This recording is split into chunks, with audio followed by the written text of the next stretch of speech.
देखिए मेरे बच्चे, सवाल ने कहा कि भाई सबसे छोटी प्राकृत संख्या कौन सी है जिसे 5023 में जोड़ने पर प्राप्त परिणाम संख्या 20, 98, 35, 21 में से प्रत्येक से विभाजित करने पर शेषफल 5 बचा है। तो सवाल ये कह रहा है कि यार 5023 में कौन सा नंबर जोड़ा जाए, इन ऑप्शन में से कौन सा ऑप्शन जोड़ा जाए कि जो रिजल्ट आए, जब इस रिजल्ट को 20 से भाग दें, 98 से भाग दें, 35 से भाग दें या 21 किसी से भी भाग दें, तो रिमाइंडर आना चाहिए 5। रिमाइंडर क्या आना चाहिए? 5। रिमाइंडर आना चाहिए 5। यानी इस नंबर को जब मैं 20 से भाग दूं तो मेरे प्यारे बच्चों शेषफल क्या आना चाहिए? 5। आपने कहा यार बिल्कुल ओके रिपोर्ट है सर, इसमें तो कोई दिक्कत नहीं।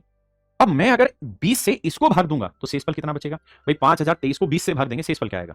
तो 20 से 5023 को भाग देंगे तो शेषफल आया 3। शेषफल क्या आया? 3। भाई 20 से 5023 को भाग देंगे, शेषफल आया 3, क्योंकि अगर लास्ट में 20 होता तो ये एग्जैक्ट डिवाइड होता था 20 से, है ना। लेकिन यहां n भी है, तो इस n को 20 से भाग देने के बाद क्या शेषफल बचाएं कि इन दोनों का जोड़ 5 आ जाए? तो आपका जवाब होगा 2 जोड़ने पे आएगा। यानी जो नंबर हम इसमें जोड़ रहे हैं उसे 20 से भाग दें तो शेषफल 2 आना चाहिए, 20 से भाग दें तो शेषफल 2 आना चाहिए। आपने कहा ठीक है। यानी मेरे बच्चे n एक ऐसा नंबर होगा जिसे 20 से भाग दें तो 2 शेषफल आए, यानी n जो नंबर होगा वो 20 का मल्टीपल होगा और फिर उसमें 2 रिमाइंडर आना चाहिए। तो 20 से किसी भी संख्या को गुना करेंगे तो आखिरी अंक क्या आएगा? 0। 0 में 2 जोड़ेंगे तो आखिरी डिजिट क्या आना चाहिए? 2। तो पहली बात तो ये कि सवाल का अंतिम अंक 2 होना चाहिए, वो यहां पे भी नहीं था, यहां पे भी नहीं था, यहां पे भी नहीं था, केवल यही था, तो यही मेरा आंसर। हाँ जी, दूसरी बात, मान लेते हैं बाकी सारे ऑप्शन में भी यही हालात होते और 2 2 2 2 सभी में यूनिट डिजिट होते, तब हम क्या करते? तो हमें ये देखना था कि भाई 20 से भाग देके n क्या है? ये चार ऑप्शन में से कोई एक n है, तो n को 20 से भाग दें तो 2 शेषफल आना चाहिए। मैं 2 3 सवाल कराऊंगा तब समझ में आएगा। तो इसे 20 से भाग देके देखो क्या 2 शेषफल आ रहा है? तो 20 चौक 80, 20 30 60, 2 आ रहा है। इसे 20 चौक 80, 20 दूनी 40, 6 आ रहा है। इसे 20 चौक 80, 5 बचा 20 दूनी 40, 15 शेषफल आ रहा है। इसे 20 चौक 80, 20 दूनी 40, 10 शेषफल आ रहा है।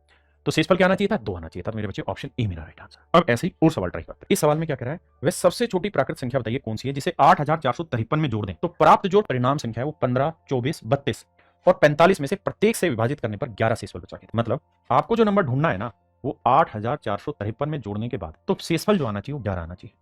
और आप इसे किससे भाग दे सकते हैं? 15 से, 24 से, 32 से, 45। मैं 15 ले लेता हूँ, 15 से ट्राई करते हैं। अगर 15 से हम इसे भाग देते हैं तो क्या शेषफल आया?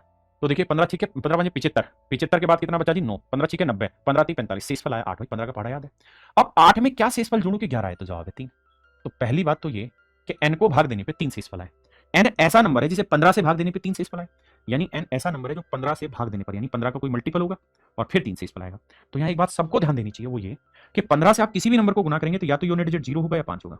भाई अगर इवन नंबर हुआ के तो 0 आएगा और ओड नंबर हुआ तो 5 आएगा। तो 0 में 3 जोड़ा 3 आएगा, 5 में 3 जोड़ा 8 आएगा। मतलब इकाई का अंक या तो 3 होगा या 8 होगा। लेकिन बदतमीजों ने सारे ही अंक 8 दे रखे हैं, तो यूनिट डिजिट से इसको नहीं तोड़ सकते।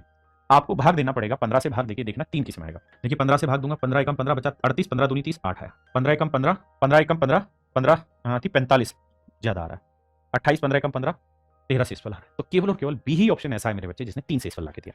और लेते हैं इसी तरीके का सवाल, जवाब दीजिएगा।